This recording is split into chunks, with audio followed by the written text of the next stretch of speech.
राहुल गांधी कुछ ज्यादा ही जोश में हैं।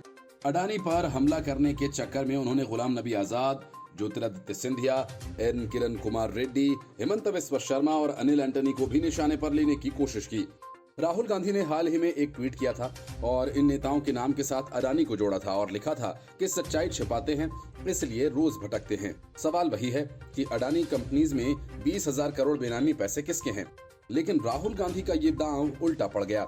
एक तरफ अडानी ने 20,000 करोड़ का आना पाई हिसाब जारी कर दिया, तो दूसरी तरफ अनिल एंटनी के बाद ज्योतिरादित्य सिंधिया ने राहुल गांधी को मामूली ट्रोल करार दे दिया। राहुल गांधी ने वर्ड प्ले पजल के जरिए गुलाम नबी आजाद, सिंधिया समेत कई नेताओं पर निशाना साधा था। इसको लेकर अब ज्योतिरादित्य सिंधिया ने राहुल गांधी पर बड़ा हमला बोला है। केंद्रीय उड्डयन मंत्री ज्योतिरादित्य सिंधिया ने ट्विटर के जरिए राहुल गांधी से 3 सवाल पूछे हैं। इसमें उन्होंने पिछड़ा वर्ग के अपमान से लेकर कोर्ट पर दबाव बनाने और राहुल गांधी के लिए अलग कानून की मांग को लेकर सवाल किया।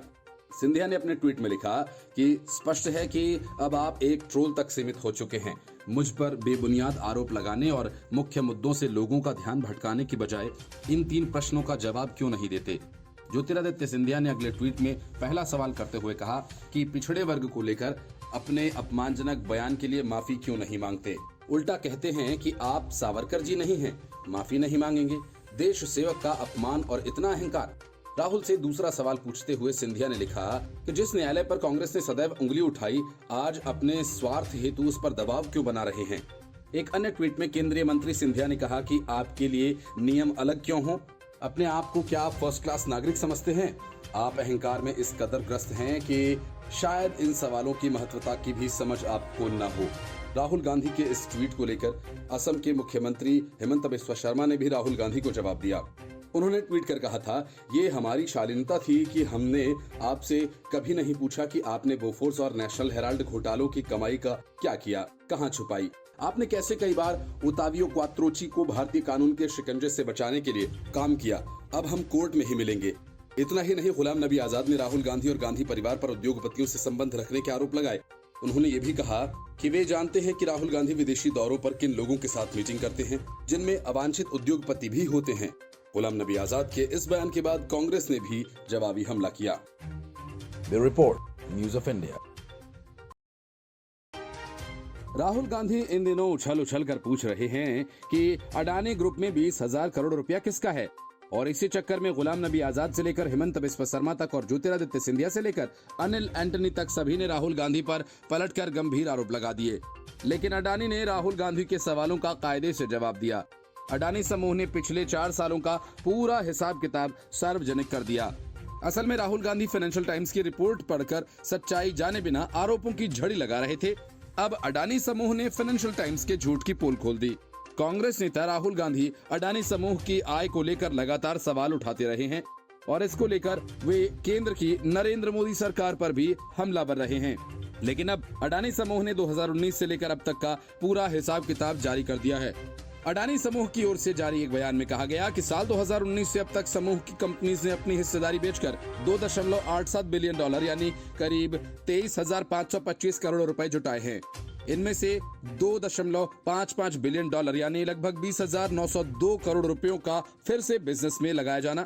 अडानी समूह के बयान को देखें तो इसमें कहा गया है कि अबू धाबी स्थित ग्लोबल स्ट्रेटेजिक इन्वेस्टमेंट कंपनी और इंटरनेशनल होल्डिंग कंपनी जैसे निवेशकों ने अडानी समूह की कंपनियों में $2.593 बिलियन यानी 21,255 करोड़ रुपए का निवेश किया। ये निवेश अडानी एंटरप्राइजेज लिमिटेड और अडानी एनर्जी लिमिटेड में किया गया। कंपनी के प्रोमोटर्स ने अडानी टोटल गैस लिमिटेड और अडानी ग्रीन एनर्जी लिमिटेड की हिस्सेदारी बेचकर $2.783 अरब यानी करीब 22,812 करोड़ रुपए जुटाए। अडानी समूह ने आगे कहा कि इन पैसों को अडानी एंटरप्राइजेज लिमिटेड यानी ports and special economy zone limited, Adani transmission limited और अडानी पावर लिमिटेड जैसे पोर्टफोलियोज कंपनीज में लगाया गया है। ब्रिटेन के मीडिया संस्थान फाइनेंशियल टाइम्स ने अडानी समूह को लेकर एक रिपोर्ट प्रकाशित की थी। इस रिपोर्ट में कहा गया था कि अडानी समूह को जो विदेश निवेश मिला है उसमें से अधिकांश गौतम अडानी के परिवार से जुड़ी विदेशी कंपनी से आए हैं। विदेशी कंपनी ने अडानी समूह की कंपनी में साल 2017 से 2022 के दौरान कम से कम $2.6 बिलियन यानी करीब 21,334 करोड़ रुपए का इन्वेस्ट किया।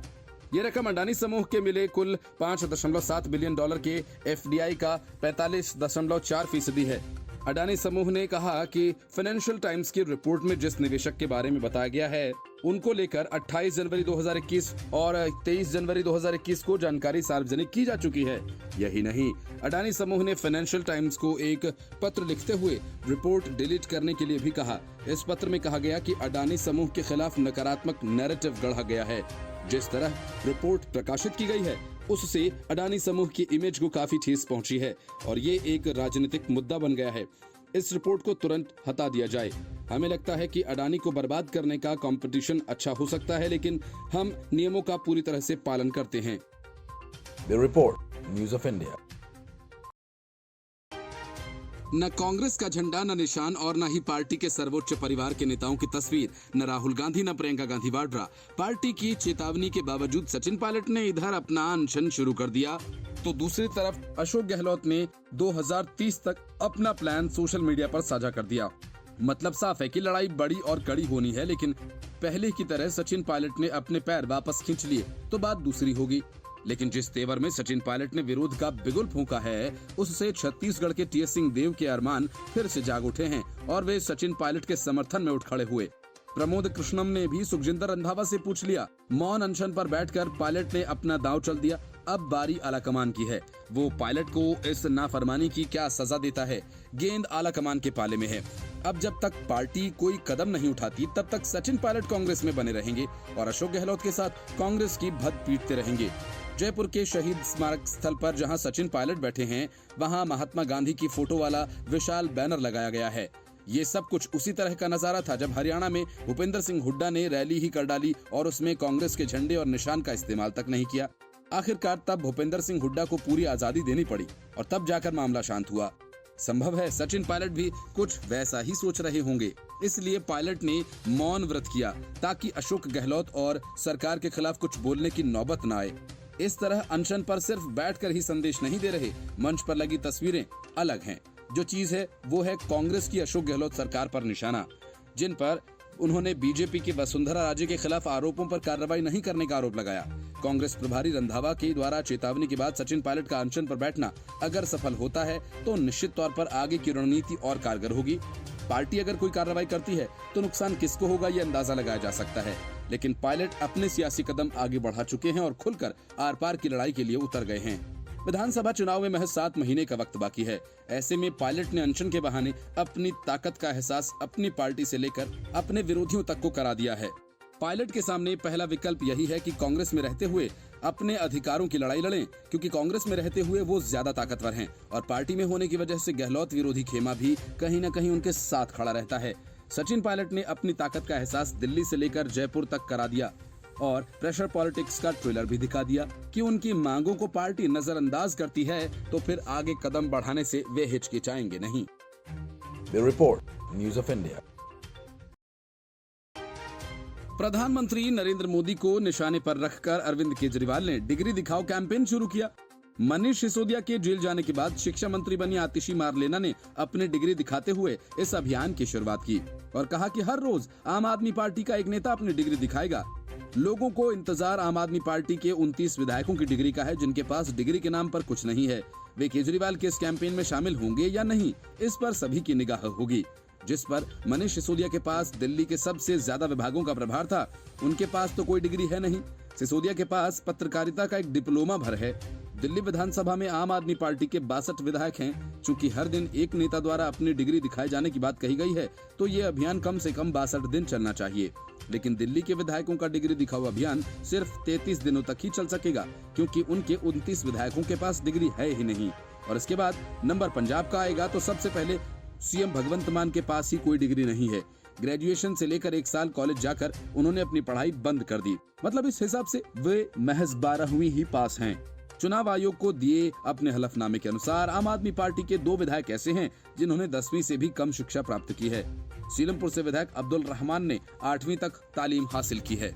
वहीं उत्तम नगर इलाके से विधायक नरेश बालियान ने सिर्फ 9वीं कक्षा तक ही पढ़ाई की है। कुछ विधायक 10वीं तक पढ़े हैं। इनमें राजौरी गार्डन से विधायक धनवती चंदेला, विकासपुरी से विधायक महेंद्र यादव, रिठाला से विधायक मोहिंदर गोयल, नरेला से शरद कुमार चौहान, गोकुलपुर से सुरेंद्र कुमार, करोल बाग से विशेष रवि और मटिया महल से शोएब इकबाल शामिल हैं। 12वीं पास विधायकों की बात करें तो सूची में 8 नाम शामिल हैं। मटिया महल के गुलाब सिंह, बवाना के जय भगवान, तिलक नगर से विधायक जरनैल सिंह, सुल्तानपुर से मुकेश अहलावत, आदर्श नगर से पवन शर्मा, आरके पुरम से विधायक प्रमिला टोकस, वजीरपुर विधायक राजेश गुप्ता और मोती नगर से विधायक शिवचरण गोयल शामिल हैं। कोंडली से विधायक कुलदीप कुमार और चांदनी चौक से विधायक प्रहलाद सिंह साहनी ने बीच में ही कॉलेज की पढ़ाई छोड़ दी थी और उसके बाद उनके पास डिग्री भी नहीं है। दिल्ली सरकार के पूर्व शिक्षा मंत्री मनीष सिसोदिया के पास पत्रकारिता का एक डिप्लोमा भर है। मुंडका से विधायक धर्मपाल लाकरा ने डीजल मैकेनिज्म में सर्टिफिकेट कोर्स किया है। गिरीश सोनी ने रेफ्रिजरेशन और एयर कंडीशनिंग में नेशनल ट्रेड सर्टिफिकेट कोर्स किया है। मुस्तफाबाद के विधायक हाजी यूनुस ने उर्दू और अरबी में आलिम कोर्स किया हुआ है। मतलब ये कि अरविंद केजरीवाल की पार्टी में ही अनपढ़ों और कम पढ़े लिखे विधायकों की भरमार है। Bureau report, news of India. 2 दिन में ममता बनर्जी को 2 बड़े झटके लग गए। पहला झटका तो तब लगा जब चुनाव आयोग ने टीएमसी से राष्ट्रीय पार्टी का दर्जा वापस ले लिया और अब पार्टी के एक राज्यसभा सांसद ने पार्टी और राज्यसभा दोनों ही से अपना इस्तीफा दे दिया है। गोवा राज्य में टीएमसी का चेहरा रहे पूर्व मुख्यमंत्री लुइजिन्हो फेलेरो ने पार्टी से इस्तीफा दे दिया है। फेलेरो का क्रिश्चियन बाहुल्य दक्षिण गोवा में अच्छा खासा दबदबा है और ऐसे में 2024 के लोकसभा चुनाव से पहले टीएमसी का खासा नुकसान करके गए। हालांकि फेलेरो ने अपने अगले कदम की घोषणा नहीं की है। लुइजिन्हो फेलेरो ने राज्यसभा सांसद के पद से भी इस्तीफा देते हुए कहा कि मैं टीएमसी छोड़ रहा हूं, अभी किसी दूसरी पार्टी में शामिल होने का कोई प्लान नहीं है, आगे इसको लेकर कुछ भी होगा तो जानकारी दूंगा। फेलेरो ने प्रेस रिलीज में बताया कि वो टीएमसी में ममता बनर्जी के कहने और उनके प्रेरित होकर वहां पर आए थे और उन्होंने उम्मीद जताई कि बनर्जी के नेतृत्व में पार्टी आगे बढ़ेगी। फेलेरो ने साथ ही कहा कि मुझ पर विश्वास करने और महत्वपूर्ण पद देने के लिए बनर्जी का धन्यवाद। इस पूरे मामले पर टीएमसी ने एक बयान जारी करके कहा कि फेलेरो के पार्टी छोड़ने के बाद हम दक्षिणी गोवा में एक दूसरा उम्मीदवार उतारेंगे। हम उनके अच्छे स्वास्थ्य की कामना करते हैं, उम्मीद करते हैं कि वो ऐसे ही गोवा के लोगों की सेवा करते रहेंगे। और सूत्रों का ये भी कहना है टीएमसी फेलेरो से गोवा फॉरवर्ड पार्टी के विजय सरदेसाई के खिलाफ फतोदा से 2022 में हुए विधानसभा चुनाव में लड़ने के मना करने को लेकर नाराज थी और फेलेरो टीएमसी में शामिल होने से पहले कांग्रेस में थे। Bureau report, news of India. देश के राजनेताओं के नखरे गजब हैं। मोदी सर ने मामले में जब राहुल गांधी को सजा सुनाई गई तो वे कोर्ट इस तर्क के साथ पहुंच गए कि उन्हें ऐसी सजा कैसे दी जा सकती है, मतलब कि उनके लिए विशेष कानून की व्यवस्था हो। वही हाल सत्येंद्र जैन का है। जब मनी लॉन्ड्रिंग मामले में उन्हें गिरफ्तार किया गया तो पहले वे बीमारी का बहाना बनाकर महीनों अस्पताल में मजा करते रहे। अस्पताल से तिहाड़ पहुंचने के लिए जांच एजेंसी को न जाने कितने पापड़ बेलने पड़े और जब वे तिहाड़ पहुंचे तो सेवकों की पूरी फौज जुटा ली। बाहर से खाना, पानी, मसाज तक का इंतजाम उन्होंने जेल के अंदर ही कर लिया। और अब जब हाईकोर्ट ने भी उनकी जमानत याचिका खारिज कर दी है तो वे अपना केस किसी दूसरी कोर्ट में ट्रांसफर किए जाने की मांग करने लगे। मतलब सत्येंद्र जैन को अपनी पसंद का कोर्ट भी चाहिए क्योंकि वे आम आदमी पार्टी के विधायक हैं और अरविंद केजरीवाल के खास हैं। सत्येंद्र जैन ने मनी लॉन्ड्रिंग से जुड़े मामले की दूसरी बेंच में ट्रांसफर किए जाने की मांग उठाई है। मंत्री जैन की याचिका पर अब 13 अप्रैल को सुनवाई होगी। मनी लॉन्ड्रिंग से संबंधित इस केस की जांच प्रवर्तन निदेशालय कर रहा है। अभी कुछ ही दिनों पहले सत्येंद्र जैन को दिल्ली हाई कोर्ट से बड़ा झटका लगा था। अदालत ने पूर्व मंत्री सत्येंद्र जैन की जमानत याचिका खारिज कर दी थी। इसके साथ ही अदालत ने यह भी कहा था कि सत्येंद्र जैन प्रभावशाली शख्स है और वो गवाहों के साथ तथा सबूतों के साथ छेड़छाड़ कर उस पर असर डाल सकते हैं। सत्येंद्र जैन को 30 मई 2022 को ईडी ने गिरफ्तार किया था। आय से अधिक संपत्ति और मनी लॉन्ड्रिंग मामले में सत्येंद्र जैन के अलावा उनकी पत्नी पूनम और अन्य लोगों पर केस दर्ज किया गया था। आम आदमी पार्टी के नेता और दिल्ली के पूर्व मंत्री पर आरोप है कि उन्होंने दिल्ली में कई शेल कंपनीज बनाई हैं या खरीदी थी। आरोप है कि कोलकाता के 3 हवाला ऑपरेटर्स को 16 करोड़ रुपए से ज्यादा की ब्लैक मनी दी गई थी। इस मामले में ईडी ने सत्येंद्र जैन और उनके परिवार से जुड़ी संपत्तियों को भी कुर्क कर दिया था। अभी हाल ही में आम आदमी पार्टी ने अपने 2 नेताओं मनीष सिसोदिया और सत्येंद्र जैन के समर्थन में दिल्ली के 10 लाख लोगों से प्रधानमंत्री नरेंद्र मोदी के नाम पत्र लिखवाने का दावा किया है, जिसे पीएम के पास भेजा जाएगा। पार्टी का कहना है कि ये उनके डोर टू डोर अभियान का हिस्सा है। आम आदमी पार्टी शुरू से ही सत्येंद्र जैन और मनीष सिसोदिया पर लगाए गए आरोपों को फर्जी बताती रही है। दिल्ली के पूर्व डिप्टी सीएम इस वक्त शराब घोटाला मामले में जेल में बंद हैं। Bureau report, news of India.